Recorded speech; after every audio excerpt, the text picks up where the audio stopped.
mas que o principal mesmo é fazer algo que ninguém fez. Conquistar esse cinturão, né, e poder falar aí campeão de 3 divisões. Alex Pereira! He goes from making his UFC debut and wins the world title at 185 pounds, goes up to 205, destroys everybody there. You can tell by the way the world accepts him. He's become an international superstar. But he's moving up to fight Cyril Gane, the most athletic heavyweight in the game. One of the most technical fighters that we've ever seen in the heavyweight division. The in and out movement, the speed, the piercing jabs, the long range kicks, the attacks that he has. This man is a problem.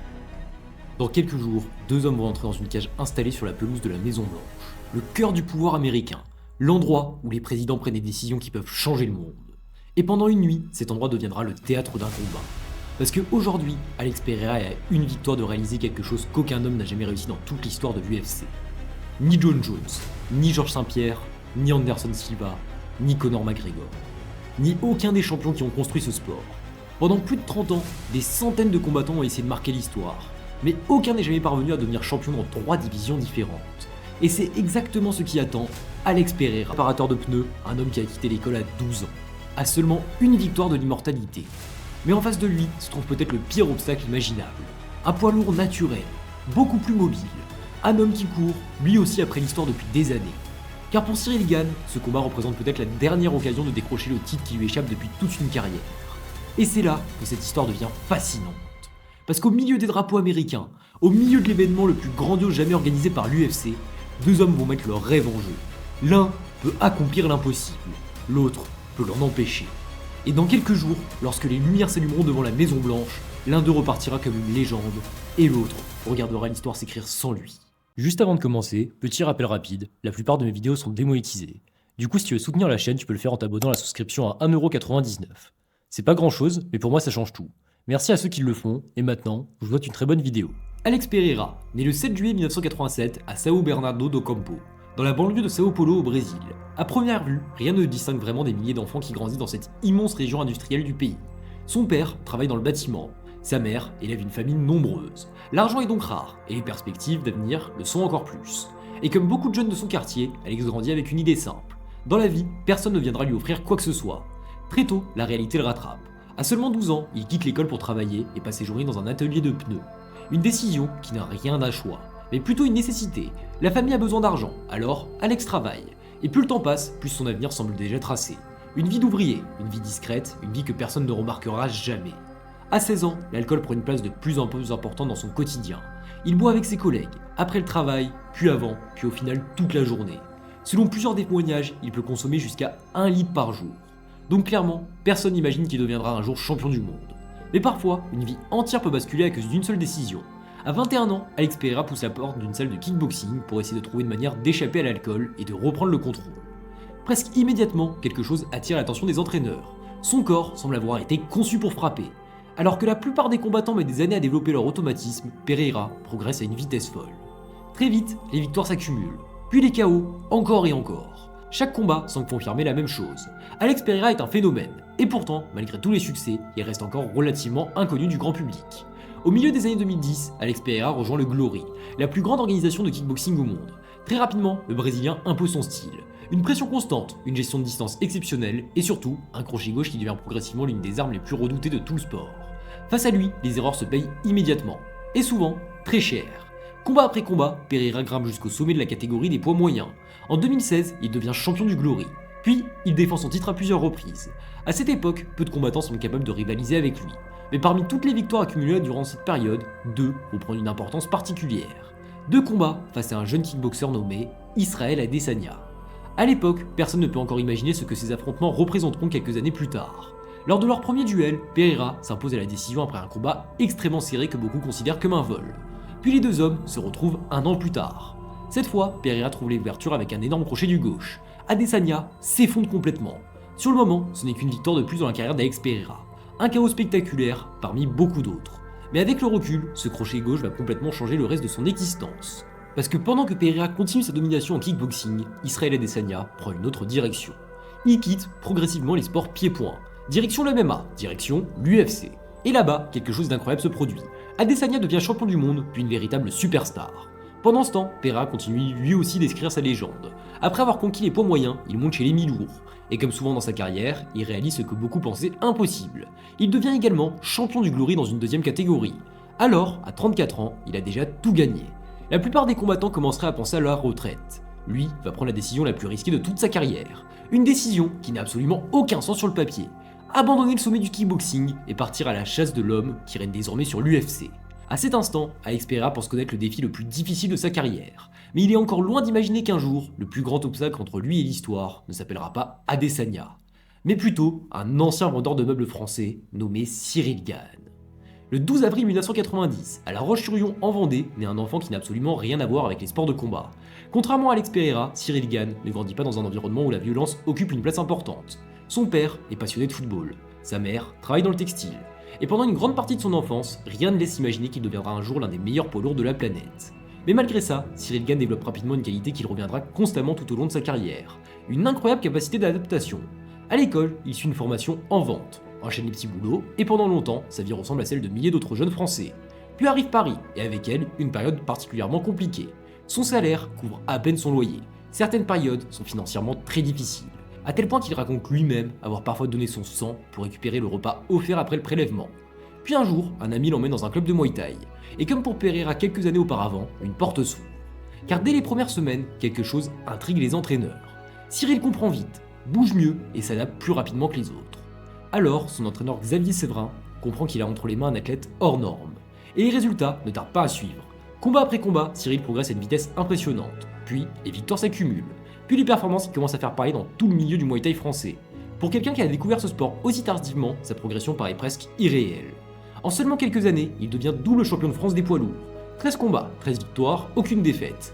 Mais plus les combats passent, plus une autre question commence à apparaître. Et si son véritable potentiel se trouvait ailleurs? Car à cette époque, le MMA est en pleine explosion.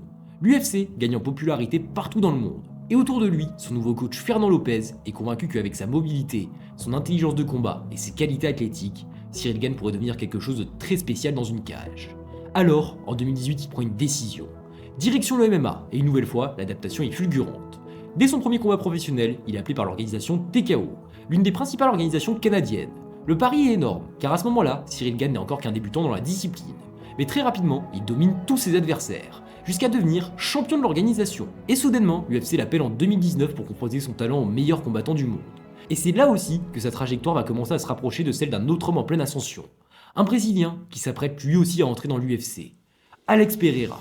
Contrairement à Cyril Gane, il n'arrive pas avec l'étiquette d'un prospect, mais avec une cible. Israel Adesanya.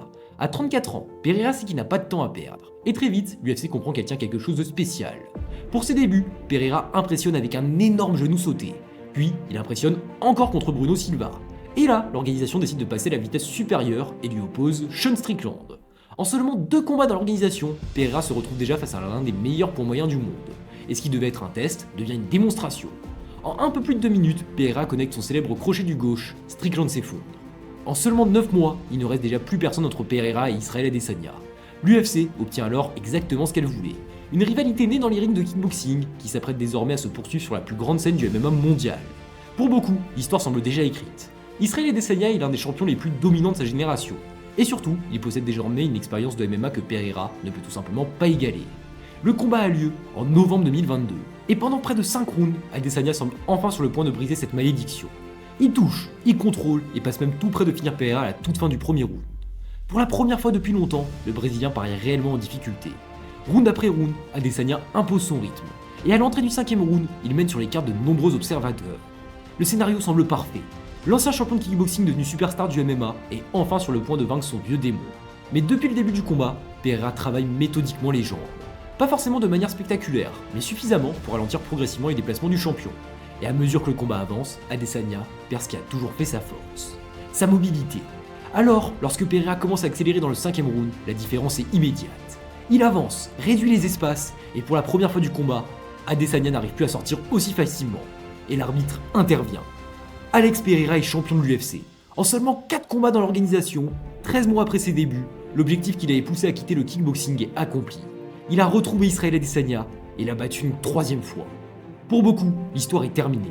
En réalité, elle ne fait que commencer. Car quelques mois plus tard, Pereira retrouve une nouvelle fois Adesanya. Cette fois, le challenger est différent. plus agressif, plus entreprenant, comme s'il refusait de revivre une quatrième fois le même scénario. Et au deuxième round, Adesanya trouve l'ouverture. Une combinaison parfaitement placée, le Brésilien s'effondre, complètement KO. Pour la première fois depuis son arrivée à l'UFC, Alex Pereira est battu. Il perd sa ceinture, il perd son statut de champion. Et surtout, il perd la cible qui avait guidé chacun de ses pas depuis son arrivée dans l'organisation. Et plutôt que de réclamer immédiatement une trilogie, il prend une décision plutôt surprenante. Monter chez les mi-lourds, des hommes plus grands, plus lourds, plus puissants. Mais une nouvelle fois, Pereira semble évoluer dans une réalité différente de celle des autres. Pour son premier combat dans la catégorie, il balance un champion Jan Blachowicz. Puis quelques mois plus tard, il affronte Jiří Procházka pour une ceinture vacante. L'un des combattants les plus imprévisibles et les plus dangereux de toute l'organisation. Et pourtant là encore, Pereira trouve la solution au second round sur son célèbre crochet du gauche. Une deuxième catégorie, une deuxième ceinture UFC, à ce moment-là, quelque chose commence à changer autour de lui. Car il n'est plus simplement l'ancien rival d'Adesanya, mais il devient l'un des visages de l'UFC. Et surtout, l'un des rares combattants capables de transformer chaque apparition en événement. Mais ce qui impressionne le plus, c'est son rythme. Parce que la plupart des champions combattent une ou deux fois par an, mais Pereira, lui, il enchaîne. Quand l'UFC a besoin d'un main event, il répond présent. Quand l'UFC a besoin d'un champion, il répond présent. Quand l'UFC a besoin d'une superstar, il répond présent. Jamahal Hill, KO au premier round. Jiří Procházka une deuxième fois, KO au deuxième round. Khalil Rountree, KO au quatrième round. Les adversaires défilent, les victoires aussi, et progressivement, une idée qui semblait autrefois ridicule commence à apparaître. Et si Alex Pereira pouvait faire encore plus? Et si il ne s'arrêtait pas à deux catégories? Et s'il existait une troisième montagne à gravir? Car à 37 ans, alors que la plupart des combattants approchent de la fin de leur carrière, Pereira semble au contraire se rapprocher du sommet de la sienne. Mais le chemin vers l'histoire n'est jamais parfaitement linéaire. En mars 2025, Pereira se retrouve face à Magomed Ankalaev. Et cette fois, le défi est différent de tout ce qu'il a connu jusque-là. Parce qu'Ankalaev, c'est probablement le puzzle le plus complexe de toute la division. Un homme capable de frapper, de lutter et surtout de forcer ses adversaires à combattre sur son terrain. Pendant des années, Pereira a imposé ses règles à presque tout le monde. Mais face à Ankalaev, c'est l'inverse qui se produit. Le combat est serré. Ankalaev refuse de prendre les risques que beaucoup ont pris avant lui et ne se précipite pas. Round après round, le champion paraît moins dangereux que d'habitude. Pour la première fois depuis longtemps, quelqu'un semble capable de ralentir complètement la machine. Et lorsque la décision tombe, Pereira perd sa ceinture face à quelqu'un qui a réussi à lui imposer un combat qu'il n'a jamais réellement réussi à contrôler. Et immédiatement, une question apparaît. Est-ce que nous venons de voir les limites d'Alex Pereira? Car il a désormais 37 ans, il sort de plusieurs guerres, et pour la première fois depuis son arrivée à l'UFC, il ne possède plus de ceinture. Mais comme souvent dans sa carrière, Pereira refuse de rester sur un échec. Quelques mois plus tard, la revanche est officialisée. Et cette fois, l'atmosphère est différente, parce que Pereira combat pour protéger son héritage. Et peut-être même son rêve de devenir un jour champion dans 3 catégories. Pendant des mois, il ne parle quasiment que de ça. La revanche, la correction, l'opportunité de prouver que la première défaite n'était qu'un accident. Lorsque les deux hommes se retrouvent dans la cage, l'intensité est palpable. Pereira est immédiatement plus agressif, plus déterminé, comme s'il refusait de laisser son histoire s'arrêter ici. Et cette fois, il trouve la réponse en seulement 1 minute. Pereira connecte un énorme overhand. Ankalaev vacille, tente un takedown, mais Pereira défend et termine le combat avec un énorme ground and pound. Alex Pereira récupère officiellement sa ceinture. Mais cette fois, quelque chose a changé. Parce qu'après avoir reconquis le titre, il n'a plus vraiment de raison de rester. Il a battu Adesanya, il a été champion dans 2 catégories, il a repris sa ceinture, il a répondu à toutes les questions. Et désormais, une seule idée occupe son esprit. La catégorie rêve, les poids lourds, le dernier sommet. Celui qui peut lui offrir ce qu'aucun homme n'a jamais obtenu dans toute l'histoire de l'UFC. Un 3e titre mondial. Mais dans cette histoire, Alex Pereira n'est pas le seul à courir après quelque chose. Car pendant que le Brésilien accumule les ceintures, les records et les moments historiques, un autre homme poursuit son propre sommet. Un sommet qu'il a déjà touché du bout des doigts à plusieurs reprises, sans jamais réussir à le saisir. Car pendant que Alex Pereira construit sa légende, Ciryl Gane, lui, construit son obsession, le titre poids lourd de l'UFC. Et tout commence le 10 août 2019, lorsque Ciryl Gane fait ses débuts à l'UFC. Et immédiatement, on voit qu'il est différent. Puissant et souvent assez statique, Gane apporte de la fluidité et de la mobilité. Puis viennent les premiers véritables vrais tests, Jairzinho Rozenstruik et Alexander Volkov. 2 des meilleurs kickboxers de la catégorie, 2 hommes censés lui poser des problèmes. Mais une nouvelle fois, Gane impressionne. Il gagne grâce à son intelligence, à ses déplacements, à sa capacité à faire paraître le combat simple. Et soudainement, l'impensable devient réalité. Moins de 2 ans après ses débuts à l'UFC, Ciryl Gane obtient un combat pour le titre intérimaire des poids lourds. Face à Derrick Lewis. Lewis est alors l'un des hommes les plus dangereux de toute la division. Le recordman de KO de l'histoire de l'UFC. Un combattant capable d'éteindre n'importe qui sur un seul coup. Mais ce soir-là, il ne trouve jamais la solution. Gane contrôle, Gane domine, Gane dissèque littéralement son adversaire jusqu'à l'arrêt de l'arbitre au 3e round. Pour la première fois de son histoire, la France possède un champion UFC. Le moment historique, le rêve, semble à portée de main. Mais un problème se dresse encore devant lui. un problème nommé Francis Ngannou, l'homme le plus dangereux de la planète, l'homme qui détient la véritable ceinture, et surtout l'homme que beaucoup considèrent alors comme invincible. Mais sur le papier, le Français semble posséder exactement les armes capables de poser problème à Francis. Il est plus mobile, plus technique et plus varié. Pendant 2 rounds, tout semble confirmer ce que beaucoup avaient imaginé. Gane bouge, touche, contrôle la distance. Le champion peine clairement à trouver sa cible. Le Français paraît plus fluide, plus précis, et pour la première fois depuis longtemps, Francis Ngannou semble perdre un combat. Puis, tout change. À partir du 3e round, le champion révèle une version de lui que personne n'attendait. Il commence à lutter, encore, et encore, et encore. Le problème, c'est que personne n'avait encore vu Francis Ngannou gagner un combat de cette manière. Round après round, le Camerounais accumule le contrôle, les amener au sol, et progressivement, le combat échappe aux Français. Lorsque la décision tombe, Francis Ngannou conserve sa ceinture. Le rêve était à portée de main, et pour la première fois de sa carrière à l'UFC, Ciryl Gane découvre ce que ça signifie, passer si près du sommet sans parvenir à l'atteindre. Mais quelques mois plus tard, il obtient l'occasion parfaite pour répondre. L'UFC débarque pour la première fois en France, l'Accor Arena est pleine à craquer, l'ambiance est électrique. Et pour le public français, un homme incarne tous les espoirs. Ciryl Gane. Face à lui se trouve Tai Tuivasa, l'un des frappeurs les plus dangereux de toute la catégorie, un homme capable d'éteindre les lumières sur un seul coup. Pendant une bonne partie du combat, Gane semble supérieur, plus mobile, plus précis, puis soudain, tout bascule. Tuivasa trouve l'ouverture, une énorme droite, Gane tombe, l'Accor Arena se fige. Pour la première fois de sa carrière à l'UFC, le Français est réellement en danger. Mais quelques secondes plus tard, il se relève, et au lieu de paniquer, il s'adapte. Au lieu de subir, il reprend progressivement le contrôle. Round après round, il casse le corps de Tuivasa. Puis finalement, parvient à le mettre KO devant un public français complètement en délire. Pour beaucoup, cette victoire efface immédiatement les doutes laissés par le combat contre Ngannou. Ciryl Gane est toujours l'un des meilleurs poids lourds du monde. Et surtout, il reste l'un des prétendants les plus crédibles au titre. Puis arrive l'appel, celui que tout combattant rêve de recevoir. Un combat pour la ceinture incontesté des poids lourds. Mais cette fois, l'homme qui se trouve en face de lui, c'est Jon Jones. Le plus grand combattant de l'histoire. Un homme invaincu depuis plus d'une décennie, mais également un homme qui n'a plus combattu depuis 3 ans. Mais ce qui va se produire ce soir-là va marquer sa carrière pour longtemps. Parce que pendant des mois, le débat fait rage. D'un côté, Ciryl Gane au sommet de son art, plus jeune, plus actif, plus habitué à la catégorie. De l'autre, Jon Jones, absent depuis 3 ans, aucun combat chez les poids lourds et énormément d'interrogations. Personne ne sait réellement à quoi s'attendre. Certains pensent assister au retour du plus grand combattant de tous les temps. D'autres pensent que le temps a fini par le rattraper. Mais dès les premières secondes, une chose devient évidente. Jon Jones n'a rien perdu. Il avance, ferme la distance, obtient le corps à corps. Et en quelques instants seulement, le combat bascule. Quelques secondes plus tard, Jones verrouille une guillotine et c'est terminé. 2 minutes. À peine 2 minutes. Le combat le plus important de la carrière de Ciryl Gane s'achève avant même d'avoir réellement commencé. Pour beaucoup, c'est un choc. Pour certains, c'est même une humiliation. Car au-delà de la défaite, c'est surtout la manière qui marque les esprits. Les critiques reviennent immédiatement, toujours les mêmes. Le grappling, la lutte, le sol. Pendant des mois, une partie du monde de MMA se demande si Ciryl Gane sera un jour capable de corriger cette faiblesse. Mais comme après la défaite contre Ngannou, Gane refuse de disparaître. Quelques mois plus tard, il revient devant son public, à Paris, face à Sergei Spivak, et cette fois, Gane est relâché. Il touche dès les premiers échanges, prend rapidement le contrôle du combat et finit par arrêter Spivak au second round. Le message est clair, je suis toujours là, mais la route vers le titre est loin d'être terminée. En décembre 2024, Gane retrouve Alexander Volkov, 3 ans après leur premier affrontement. Et dès les premiers instants, quelque chose ne tourne pas comme prévu. Très tôt dans le combat, Gane se fracture plusieurs orteils sur un front kick. Sa mobilité diminue, ses déplacements deviennent moins fluides. Et le combat devient au final extrêmement serré. Volkov touche, Gane répond, les échanges sont disputés. Et lorsque la décision tombe, la controverse éclate immédiatement. Une partie du public pense que Volkov a gagné. Les sifflets descendent les tribunes, les réseaux sociaux s'enflamment. Et ce soir-là, Ciryl Gane ne quitte pas la cage avec l'impression d'avoir convaincu. Il gagne, mais les questions restent. Et ces questions deviennent encore plus importantes quelques mois plus tard, car un nouvel homme règne désormais sur la catégorie. Thomas Spinal, la nouvelle génération, le futur de la catégorie, un poids lourd capable de terminer ses adversaires aussi bien debout qu'au sol. À l'approche du combat, beaucoup considèrent même qu'il est le poids lourd le plus dangereux de la planète. Pour Ciryl Gane, l'équation est simple. Une victoire et il revient au sommet. Une défaite et le chemin vers le titre devient plus compliqué que jamais. Le combat a finalement lieu en octobre 2025. Et dès les premiers échanges, quelque chose surprend tout le monde. Ciryl Gane n'est pas en train de subir Thomas Spinal, il est en train de rivaliser avec lui. Mieux encore, il semble prendre l'avantage. Sa mobilité pose problème au champion. Son jab trouve régulièrement la cible.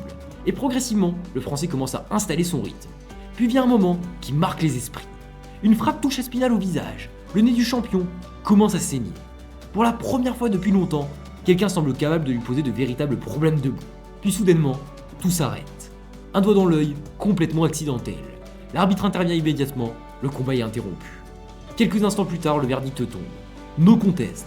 Pas de vainqueur, pas de vaincu, simplement de la frustration. Parce que pour la première fois depuis longtemps, Cyril Gane semblait peut-être sur le point de faire taire une partie de ses critiques. Peut-être même sur le point de devenir champion du monde. Mais une nouvelle fois, le sommet lui échappe d'une manière cruelle. Et pendant que Thomas Spinal part se faire opérer, l'UFC se retrouve face à un problème. La catégorie reine est bloquée, le champion est indisponible, mais l'organisation a déjà les yeux tournés vers un autre événement. Un événement sans précédent, une cage installée devant la Maison Blanche, le plus grand décor de toute l'histoire de l'UFC, un événement conçu pour célébrer les 250 ans des États-Unis. Et une question, quel combat mérite une telle scène? Très rapidement, deux noms s'imposent. D'un côté, Cyril Gane, le poids lourd le plus technique de sa génération, un homme qui a déjà touché le sommet à plusieurs reprises sans jamais réussir à s'y installer. De l'autre, Alex Pereira, l'ancien alcoolique, l'ancien réparateur de pneus, le double champion, l'homme qui a déjà conquis 2 divisions différentes. Et surtout, l'homme qui se trouve désormais à une seule victoire de réaliser quelque chose qu'aucun combattant n'a jamais réussi dans l'histoire de l'UFC. Un 3e titre mondial. À 38 ans, devant la Maison Blanche, l'image paraît presque irréelle. D'un côté, un homme qui court après l'histoire. De l'autre, un homme qui court après son rêve. Pour Pereira, ce combat représente l'immortalité. Pour Gane, il représente peut-être la dernière chance. Et c'est précisément ce qui rend cet affrontement aussi fascinant. Mais avant de savoir qui va gagner, il faut comprendre pourquoi ce combat est aussi difficile à prédire. Car à quelques semaines du combat, un premier affrontement a déjà commencé dans les camps d'entraînement. Et ce qui frappe immédiatement, c'est à quel point les deux préparations semblent opposées. Du côté de Cyril Gane, tout paraît calculé au millimètre. Le MMA Factory, c'est qu'il ne peut pas simplement espérer battre Alex Pereira. Il doit comprendre Alex Pereira. Alors, les sparring partners s'enchaînent. Mais un nom attire immédiatement l'attention. Artem Vakitov, le dernier homme à avoir battu Alex Pereira en kickboxing. L'homme qui a partagé les plus grands combats de sa carrière. Celui qui connaît ses automatismes mieux que presque n'importe qui. Comme si le camp Gane essayait de réunir chaque pièce du puzzle avant le jour J. Mais de l'autre côté, l'ambiance paraît totalement différente. Les images qui sortent du camp de Pereira intriguent une partie du monde du MMA. Le Brésilien paraît énorme, plus proche d'un véritable poids lourd que du champion des mi-lourds que tout le monde a connu. Et forcément, la première réaction est toujours la même. Si cette version conserve sa vitesse et sa puissance, le reste de la division pourrait avoir un sérieux problème. Mais à mesure que les vidéos s'accumulent, une autre question commence à apparaître. Parce qu'à certains moments, Pereira paraît également plus lent, moins fluide, comme si cette nouvelle masse musculaire s'accompagnait d'un prix impayé. Et surtout, un détail intrigue de nombreux observateurs. Contrairement au camp Gane, personne ne semble vraiment reproduire ce que Cyril apporte dans la cage. Pas de sparring partner capable d'imiter sa mobilité, pas de géant capable de reproduire son style, pas de préparation spécifique visible. Même Glover Teixeira a raconté avoir essayé d'attirer son attention sur certains détails du combat. Mais la réponse de Pereira résume parfaitement son état d'esprit. Il s'en fiche, il continue comme d'habitude, comme il l'a toujours fait. Comme si Cyril Gane n'était qu'un adversaire de plus sur sa route. Et peut-être que c'est justement ce qui rend ce combat aussi fascinant. Parce qu'aujourd'hui, personne ne sait réellement qui a raison. Le camp qui prépare chaque détail au millimètre, ou le combattant qui refuse de changer une formule qu'il a déjà conduit au sommet du monde. Et lorsque l'on regarde le combat lui-même, cette opposition devient encore plus intéressante. Car sur le papier, Cyril Gane représente probablement le pire style possible pour Pereira. Francis Ngannou lui-même l'a expliqué à plusieurs reprises avant le combat. Selon lui, le problème c'est les déplacements de Cyril. Parce que depuis le début de sa carrière, Pereira excelle face aux adversaires qui acceptent de rester devant lui. Mais Cyril Gane bouge constamment, change d'angle et refuse de rester assez longtemps dans la zone de danger pour permettre à son adversaire d'installer son rythme.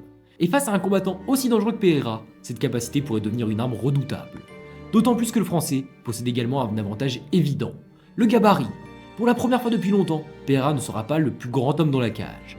Et cela pourrait changer énormément de choses. Car pendant toute sa carrière UFC, Pereira a souvent utilisé sa taille et sa présence pour enfermer progressivement ses adversaires contre la cage. Face à Gane, cette domination physique n'est plus garantie. Mais le problème avec toutes ces analyses, c'est qu'elles existent avant chaque combat d'Alex Pereira. À chaque fois, quelqu'un est censé posséder les armes capables de le neutraliser. À chaque fois, quelqu'un est censé avoir trouvé la solution. Et pourtant, la plupart finissent par commettre la même erreur. Ils regardent Pereira comme un kickboxer, alors qu'il est devenu bien plus que ça. Car ce qui rend Pereira si dangereux, c'est sa capacité à comprendre exactement quand un combat est en train de basculer. Parce qu'avec Pereira, il n'existe pratiquement aucune marge d'erreur.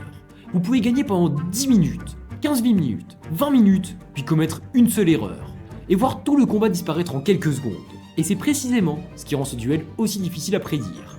D'un côté, le style que beaucoup considèrent comme le plus compliqué pour Pereira.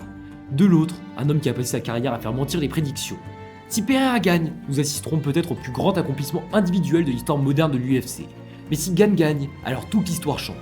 Le Français deviendra enfin champion du monde. Il deviendra l'homme qui aura empêché l'histoire de s'écrire. Alors oui, les statistiques existent.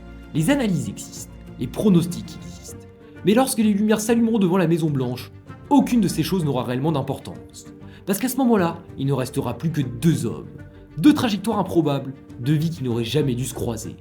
Et pourtant, après des années passées à gravir leur propre montagne, Alex Pereira et Ciryl Gane se retrouveront enfin face à face, au pied de la même cage. Et lorsque la cage se refermera, l'un entrera dans l'histoire et l'autre devra regarder son rêve lui échapper.